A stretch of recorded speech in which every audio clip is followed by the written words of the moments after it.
And what are we feeling for my race? How are we feeling about it? What are we feeling pretty good? I think the voters are taking you seriously at the doors. And giving you over lots 1,700 doors. That's a good thing, right? Yeah. You know, doorbelling also gives you something else. Gives you that firm handshake.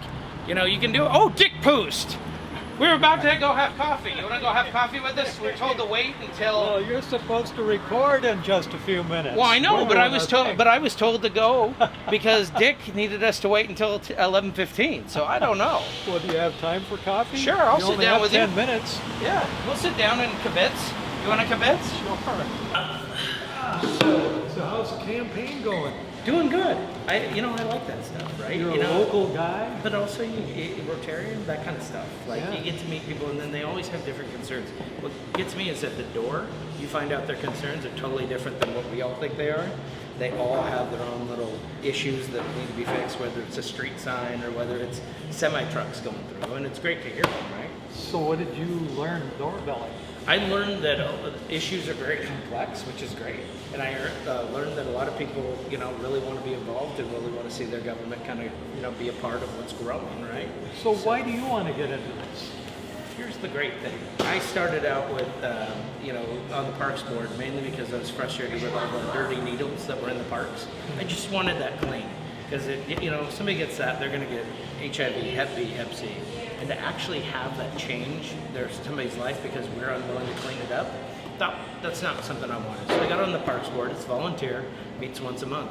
We found money in the maintenance budget, and we're already doing that stuff in the 54 bathrooms.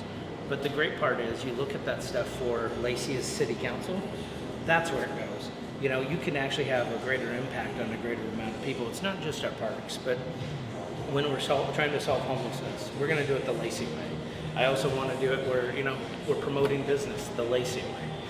We're not just taking everybody else's advice. We're trying to find our own solutions, and we're trying to do it in a good manner. So how do you solve the homeless problem the Lacey way? Well, number one, I do think, you got to have a mitigation site. You got to have all that stuff. But I think we need to have actual standards. We need to have it so where if you're a mother with domestic violence, and you're with a kid and you're trying to, essentially stay away from that situation, you're homeless, you shouldn't have to live next to a level 3 sex offender. And you think, yeah, it's a little egregious, right? We have one behind the Lacey Library. So we can't move that person. We can't have standards to say, this is a camp that you should be in. And that to me is, not compassionate. It's also not safe. We need to have safety for even those folks that are in there, because even if you're trying to get, out of homelessness, you don't want to be terrorized by some criminal element that doesn't want to be in there. And I think those are the kinds of standards and metrics. If you're going to actually put together a plan, you should be held accountable to that plan. And that doesn't mean just the person that's being on the other side of that plan, that means the person drafting the plan. And so that's where I want to get involved. I really think that it matters to kind of do that. And then, looking at Lacey businesses, $2.5 million in B&O tax alone, just our small businesses, we used to have a competitive advantage here, now we don't. We're starting to lose that, and I think that needs to be something that we protect. We used to draw business owners from Olympia and Tumwater to come, be at Lacey because we were less regulation, less taxes. All of a sudden, we're collecting just as much. We need to kind of look at curb that, and I think for businesses that have, 5 or less employees, 10 or less employees, I want to find out what that metric is, and maybe we don't, build them the same way. I realize everyone looks at B&O, a lot of times says, oh, that's just a business. But if you sell $19,000 worth of ice cream cones, but it costs you $26,000 to make it, should you just be charged on the $19,000, or should you not be charged on the fact you took the loss? That's the problem. People don't understand that that's a regressive tax too, and it goes right back to the voters. It goes right back to the customer. Well, you won an award, a top business award, or something like that, for 2019 Entrepreneur of the Year, Lacey South Sound Chamber. That also means I'm active in the chambers.